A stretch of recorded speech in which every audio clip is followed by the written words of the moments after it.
Gracias, Ángel. Bueno, la motivación de tanto la información que Ángel presentó como los comentarios que voy a hacer y alguna información adicional tiene mucho que ver con que cuando se organizó, se tuvo la iniciativa, Lorenzo y Silvia propusieron invitar nuevamente a la EPETI a que discutiéramos el asunto del petróleo en México, para lo cual hubo un foro en Guadalajara y otro en el Senado de la República en México. El punto es que hay un juego perverso en la publicidad para la población en general, que pretende poner como un ejemplo a Brasil en México, de los éxitos y el triunfo que Brasil tiene, los avances que tiene económicos Brasil, que México debe seguir. Y desde luego una gran parte son publicidad mentirosa. Y lo mismo ocurre en Brasil. Se impulsan propuestas que llevan también el mensaje de que México le va muy bien. Y por eso esta panorámica, que no es un ataque a México, sino a las políticas económicas que se han adoptado, es tan importante, especialmente en este foro que esperamos va a tener más difusión y va a tener su impacto, y como decía el profesor Leza esta mañana, irá creciendo. Pero hablar con ciertos datos y cierta información básica es muy importante. De manera que, aunque algunos aspectos reiteran la parte que Ángel ya introdujo, los voy a presentar porque dan un poco de información adicional, y en ese contexto voy a permitir platicar algunas cosas que yo creo importantes para la comprensión sindical, ¿no? Un punto de vista que en realidad se ha señalado ya desde ayer al inaugurar el senador Riquiao y el ministro Aldo, que subrayaron un aspecto que yo también estoy muy convencida. La globalización implica un desmantelamiento del Estado Nacional, pero comienza sus efectos económicos y sociales en el sector obrero, en el sector laboral. Y es ahí donde se observa más claramente la pérdida de derechos y logros que el movimiento laboral había tenido en el mundo entero. No ocurre en efecto solamente en uno u otro país, pero es relevante comprender cómo ocurre, porque eso nos puede dar pautas para cómo regresar hacia las economías. Y el caso mexicano sí es un caso que vale la pena detenerse en cómo ocurrió ese proceso. Entonces, el tema que me pidió Lorenzo que habláramos un poco más ampliamente es ¿qué pasó a partir del TLC? En México empezó un proceso de destrucción un poco antes del Tratado de Libre Comercio, desde la década de los 80s, después del gran momento mexicano que fue el sexenio y el momento de inflexión en la economía mexicana, que fue el gobierno de José López Portillo, 1976-1982. Porque allí se plantearon dos cosas decisivas. México, la estrategia de ese presidente es que había que desarrollar la industria petrolera, que no era muy desarrollada en México entonces, para convertir recursos que son renovables o no renovables en recursos renovables. Y ese era el concepto de la industrialización de México. Utilizar el petróleo como una palanca que podía servir para crear una industria nacional. Y en ese contexto la idea era que se podía vender el petróleo en diferentes partes del mundo, sobre todo en los Estados Unidos, del cual seguimos siendo el mercado, es el mercado natural y ha sido hegemónico para México, a cambio de tecnología. Y esos fueron años muy esperanzadores. No se resolvieron los problemas del desarrollo de México en su totalidad, pero por ejemplo se crecía a tasas de crecimiento del Producto Interno Bruto muy por encima de la tasa de crecimiento no solo poblacional, sino de crecimiento de la población económicamente activa. Y se remontaron esos fenómenos de manera que se podía apuntar a una transformación del país. Y sí hubo, sí se crearon condiciones para esa transformación. El segundo punto fundamental de ese periodo es que empezó a golpear con más fuerza la globalización financiera. Y México dio la pauta, se crearon las condiciones en que hubo crisis de deuda externa de los países de América Latina, las tasas de interés llegaron en 1979, las tasas primas base de interés de la Reserva Federal de los Estados Unidos al 19%, al 20%, eran inauditas. Los gobernantes de ese momento dijeron esto no había ocurrido desde la venida de Cristo, no teníamos tasas usureras de ese tamaño, etcétera. Es decir, hubo un verdadero shock económico y se provocó lo que se llamó la crisis de la deuda externa. Lo importante es que México dio la pauta de qué podían hacer en ese momento los países. Y México declaró una suspensión del pago de la deuda externa para renegociar con los bancos. Había habido una tremenda guerra financiera que sigue siendo el punto de amenaza número uno que reciben los países.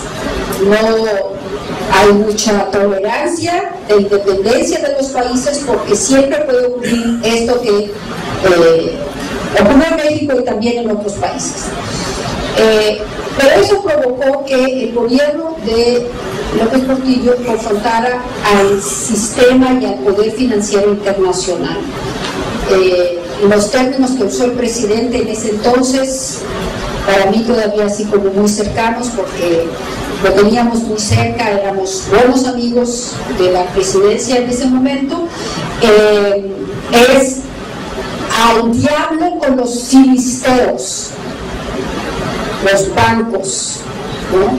México contra el mundo, y declaramos la suspensión del pago de la deuda, que en ese entonces sí hizo temblar al sistema financiero. Muchos años después, siempre que se analiza ese momento, se reconoce que esa acción de México lastimó verdaderamente y dio la pauta de cómo podrían los países deudores enfrentar el abuso del sistema financiero. Bien, después de eso, López Portillo se fue muy pronto después de la nacionalización, ese mismo 82, y entraron a operar criterios que todavía no se llamaban consenso de Washington. Se empezaron a crear para contener a países como México y pocos años después a Brasil, Argentina, es más, meses después, porque Brasil tuvo una suspensión de pagos con neto, ¿no? Con Funaro. 87. En 87, perdón. No, pero fue en ese periodo donde los mismos fenómenos que había enfrentado México se presentaron en los otros países. Ahí desafortunadamente los países no se unieron, no entendieron que no nada más era México por su lado, Brasil por su lado, Perú o Argentina por su lado, sino que era un fenómeno ya era un fenómeno de globalización, en el que empezaban a tener hegemonía la capacidad financiera, el poder financiero de Wall Street, la City de Londres y los centros financieros mundiales. Entonces se impusieron condiciones que primero fueron draconianas. No había una razón que lo justificara, pero básicamente tenía que ver con sacrificar los servicios del Estado para cumplir con obligaciones financieras. Y este fenómeno hoy es mundial, hoy es lo mismo ocurre en Europa, en dimensiones diferentes, pero lo mismo en Europa que en los demás países. Esos criterios siguen siendo prevalecientes. Y México entró a esa dinámica. Así que el primer gran tratado, que no era un tratado de libre comercio, pero que laceró la economía mexicana de una forma muy fuerte, fue el ingreso. Ahora sí podemos ver las gráficas, el ingreso de México al GATT, aún antes de que se llamara Organización Mundial del Comercio. La siguiente. Sí, la siguiente. Estos son solamente la referencia y ahorita les muestro la siguiente. Vamos a ir rápido. La siguiente. Ajá. Esto es muy rápidamente, es un esquema de los tratados de libre comercio de México desde el 86, cuando México entra al GATT. Después se firma un acuerdo de complementación económica llamado así con Argentina. En 94 se firma el Tratado de Libre Comercio con Estados Unidos y Canadá. Y luego se van formando, hay más o menos 15 tratados diferentes de libre comercio unilaterales. Es el país que más tratados de libre comercio ha firmado con el mundo. La siguiente. La siguiente.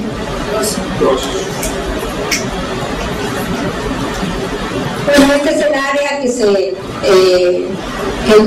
incluye en el Tratado de Libre Comercio de Norteamérica, o NAFTA. Se ve cómo es en el hemisferio norte, se ha hecho muchísima publicidad sobre que México no forma parte de Iberoamérica, sino solamente del hemisferio norte, y que eso descarta a México como un país latinoamericano. Yo quería presentar una foto del lema de esta reunión para contrastar precisamente ese Telecán, NAFTA, con esa propuesta de alianza entre México y Brasil. La siguiente. Ahí está ahí está la bandera. Si se fijan, ahí hay una bandera norteamericana, México y Canadá, justamente, pero presentando la absorción, la incorporación, yo digo que el anexionismo de México hacia las fuerzas angloamericanas. La siguiente. Rosy, la siguiente.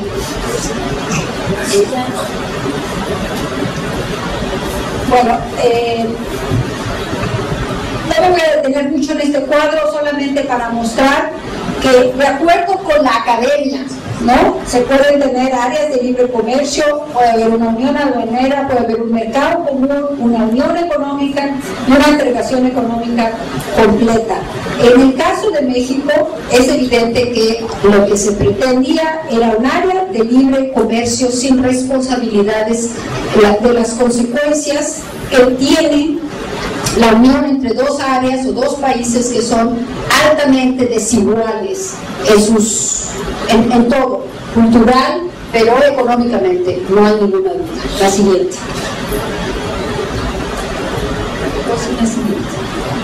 Ahora, ¿qué fueron las promesas del Tratado de Libre Comercio? Cuando se desarrolló la publicidad, es que seríamos la región, el megamercado mayor del mundo, que el mundo se movería a esas regiones, que habría una generación de empleos industriales. México tendría una formación en base a los enclaves industriales, había mucha formación de mano de obra, se mejoraría el salario, aun cuando la ventaja competitiva número uno que se ofrecía es que los salarios mexicanos eran más bajos que los salarios canadienses y norteamericanos. Y esto era siempre el mensaje que tenía Carlos Salinas para decir: México tiene una ventaja competitiva con respecto a la región porque tenemos salarios muy bajos. Claro, había un desempleo enorme que nunca se ha superado, pero ya había entonces un gran desempleo. El profesor Leza esta mañana refería justamente a ese fenómeno, al fenómeno de que en el contexto actual de la globalización lo que hay es la abundancia de ejércitos de trabajo, de reserva, ejércitos de reserva del trabajo por todos lados, porque lo que hay es un desempleo masivo en los países. Y que incrementar las exportaciones era parte de las promesas, traería una gran participación de México en el mercado y mucha más inversión. Ahí se introdujeron el concepto de seguridad alimentaria, que es cuando México empezó a perder su soberanía alimentaria. En vez de tener autosuficiencia alimentaria, se propuso un concepto, que eso vino del GATT y que vino de la FAO y vino de los instrumentos de los angloamericanos, para decir que era más barato importar alimentos que producirlos. Entonces, que si el país tenía dinero con las exportaciones del petróleo para comprar alimentos, eso producía seguridad, aunque se perdía la autosuficiencia. Esto también fue mencionado por el profesor Leza esta mañana en relación a qué pasó con ese concepto mexicano, que era un concepto muy arraigado. El país podía y debería producir los alimentos necesarios, fundamentales, importar lo menos. Y en ese momento se excluyó el sector energético de las negociaciones del tratado. Una de las promesas era: ese sector no sería tocado y se iba a respetar. Ahora, ¿qué fue lo que pasó a partir de estas promesas? Lo siguiente. La primera cuestión que no comenzó con el Tratado de Libre Comercio, pero que se hizo institucional, es que se crearon grandes índices de desempleo. Es un modelo que crea desempleo, no crea empleos, no respeta los derechos de los trabajadores. Esta es, desde mi punto de vista, esto y el salario, la razón por la cual se ha hecho imperativo destruir a los sindicatos.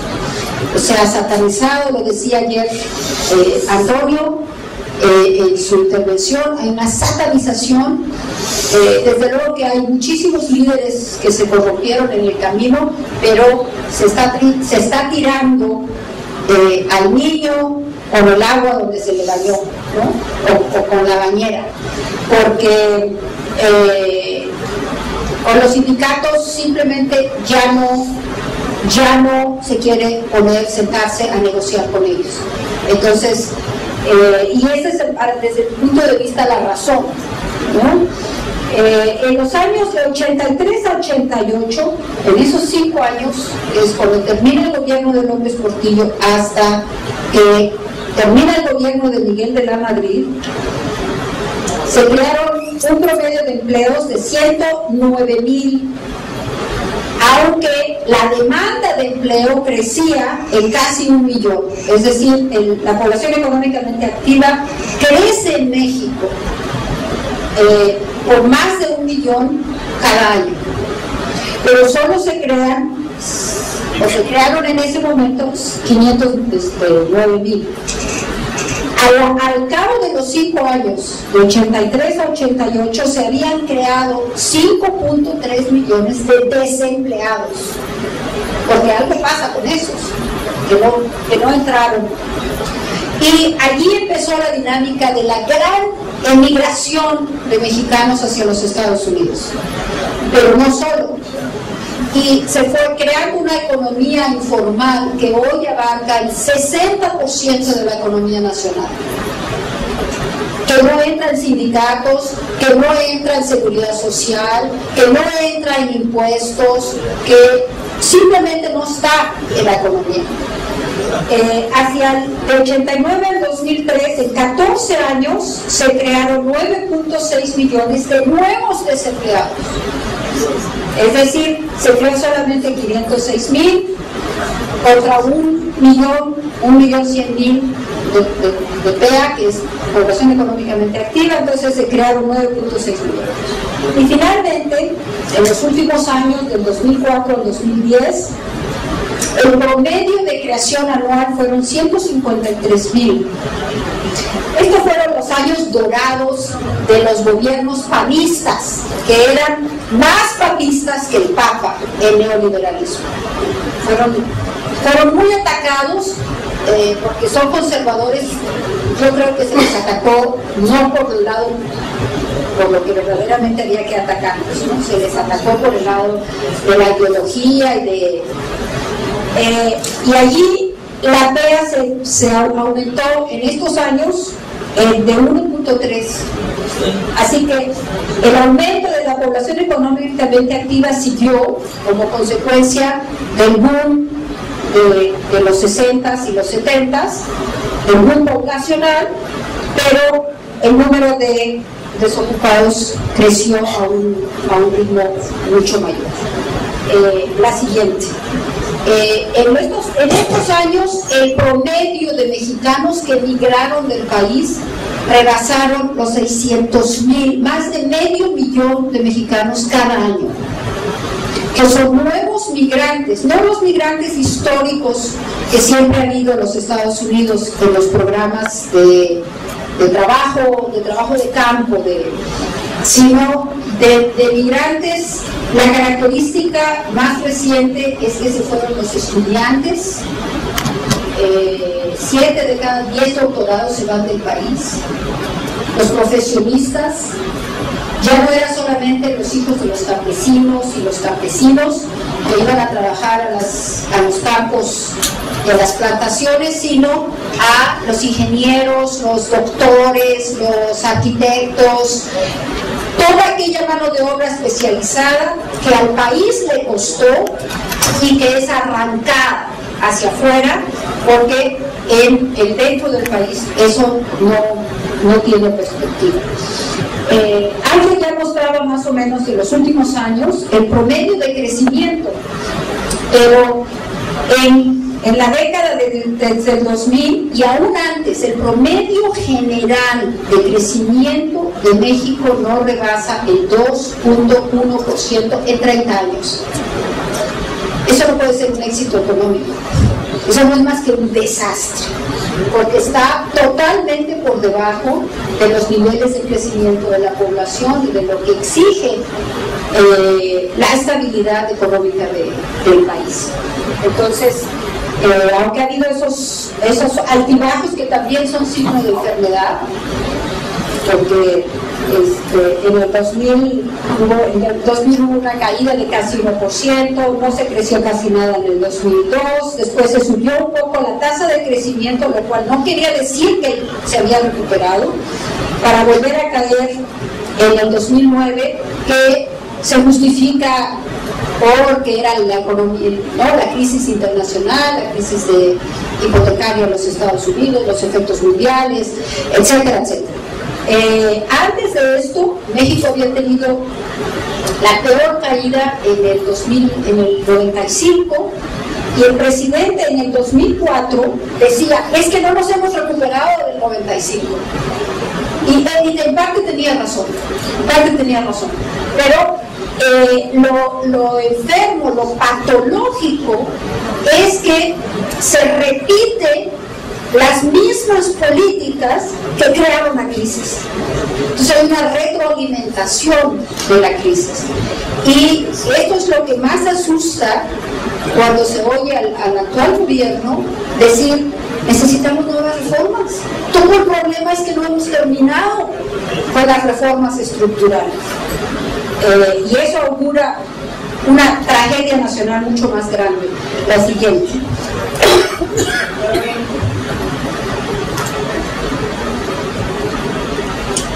El poder adquisitivo del salario se redujo en este periodo 72%.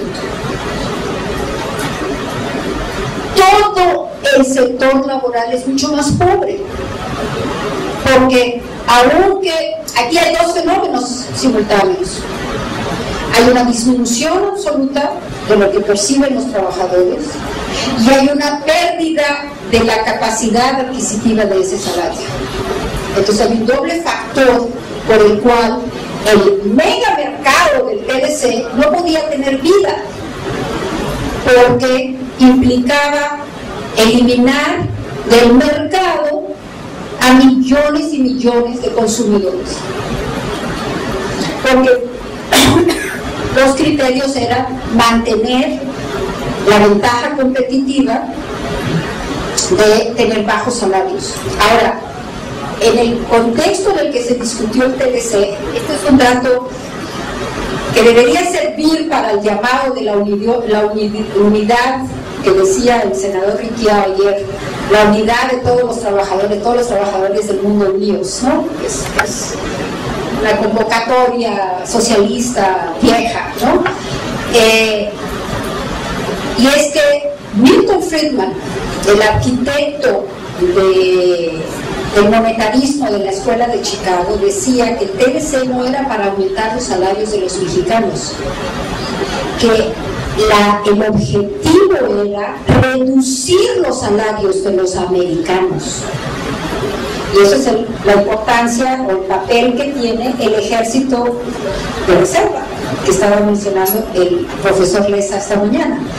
En efecto, era muy consciente la oligarquía de cómo quería jugar con el trabajo barato de los mexicanos para golpear los niveles, o la llamada aristocracia del trabajo del sector avanzado. Así que no es cualquier cosa este proceso de empobrecimiento, que se corresponde con los cuadros que Ángel presentó sobre pobreza. La siguiente. Entonces, sí, la siguiente. Este es un cuadro que muestra de qué forma a principios de siglo la tendencia fue a que el salario mínimo creciera, lo cual alcanzó su cúspide a finales de los 1970s y empezó a reducirse hasta niveles hoy en día por debajo de los que teníamos o en el mismo nivel que en 1940. Esto es lo que se puede llamar un retroceso histórico, ¿verdad? Sí, es un claro colapso de los objetivos que sí tuvo la economía, la podemos llamar de la Revolución Mexicana, o la economía del boom de los 50s, que sí tenía como objetivo social el salario, a lo que se ve reducido hoy en día. La siguiente. La siguiente. Este da básicamente la misma perspectiva, es el ingreso laboral per cápita respecto a la canasta básica, es decir, esto es poder adquisitivo respecto a la canasta básica, y se ve el proceso de colapso de ese poder adquisitivo. Es otra manera de ver el mismo fenómeno. La siguiente. La siguiente. Bueno, la pérdida del poder adquisitivo, aunado a los altos precios de los bienes y servicios que se fijan al homologar los precios internos a los precios internacionales, limita la inversión por falta de mercados. Y quienes dominan esos mercados deprimidos, pues siempre es el sector transnacional, lo que se llaman las empresas transnacionales, ¿no? Sector empresarial transnacional.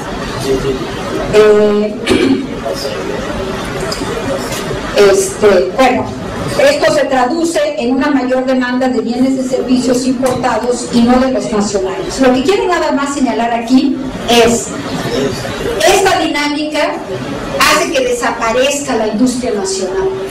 No puede sobrevivir la industria nacional en estas condiciones. Y el mercado está acostumbrado a una dinámica de importaciones con precios dumping.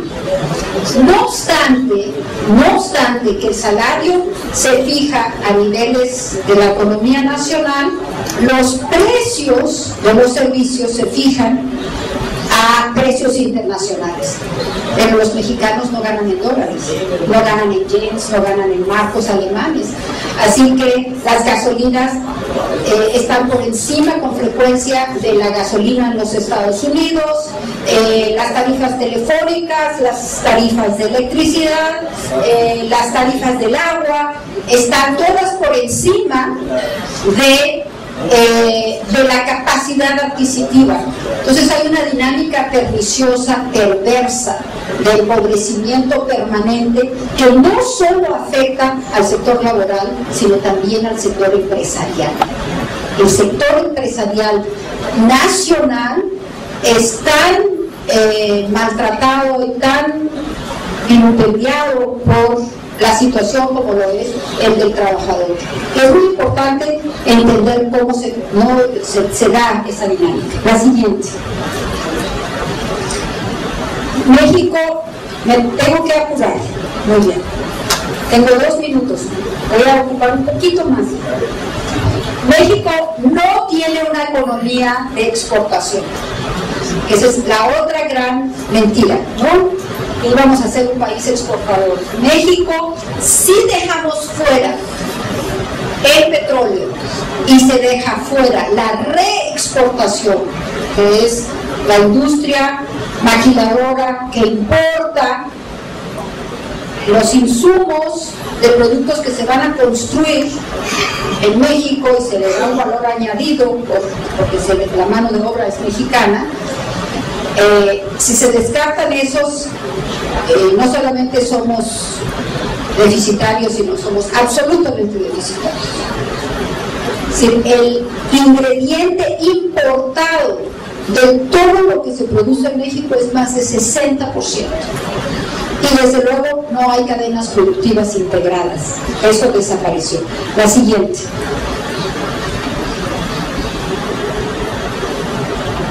Entonces, en esta dinámica se ha consumado en realidad la desindustrialización. El senador Riquiao hablaba ayer de cuánto significó para el Producto Interno Bruto el sector industrial, el Producto Interno Bruto industrial de Brasil, que ha sido muy alto. México jamás ha tenido ese nivel de desarrollo industrial, pero teníamos un modesto 25%, el Producto Industrial Bruto era del 25%, es decir, la industria representaba el 25% del Producto Interno Bruto, hoy en día no representa más del 16%, y tiende a disminuir dramáticamente. La siguiente. Bueno, según índices, y tal vez con esto concluye esta parte de la información, pero según índices dados por los organismos internacionales, México pierde, por ejemplo, solo en la década del 2001 al 2012, pasamos del nivel de competitividad mundial del número 42 al 58. De la ubicación del Producto Interno Bruto total, el número, pasamos de la participación del Producto Mundial Bruto, teníamos el 2.2% de participación, bajamos al 1.63%. Y así, todos los índices en exportaciones, en población económicamente activa aumentamos, pero todos los demás índices estamos hacia la baja, y se puede ver allí en la columna señalada el déficit en la creación de empleos formales. Tenemos menos 61%, que es en esencia lo mismo que dije al principio, pero puesto ahora en los índices de comparación, en las listas de países, cómo avanza, cómo progresa. México está en un retroceso constante, no ha avanzado en ninguno de los sectores que podría mostrarse como ventajoso. La siguiente.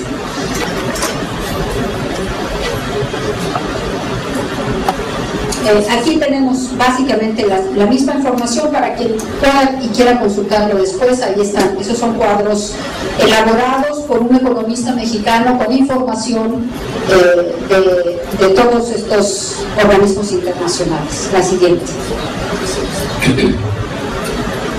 La siguiente. La siguiente, esto sigue siendo la panorámica de la pobreza. La siguiente.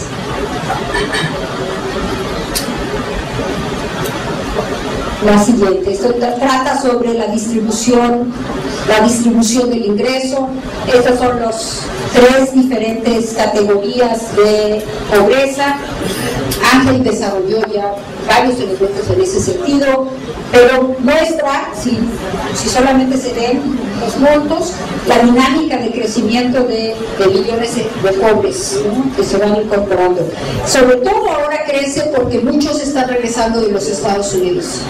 Muchísima gente está volviendo porque ya no hay empleos, dejan casas, dejan carros, lo que hayan hecho de patrimonio, y regresan tratando de encontrar algo en México de vuelta. La siguiente.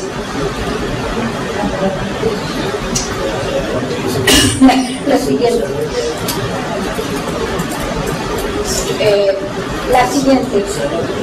Aquí solamente quería mostrar, desde luego, que todo esto se refleja en una crisis fiscal y de ingresos hacia el gobierno que quieren resolver entregando pedazos, lo que quedaba, que no se ha privatizado o que se había mantenido como exclusividad del Estado, que es petróleo y energía eléctrica.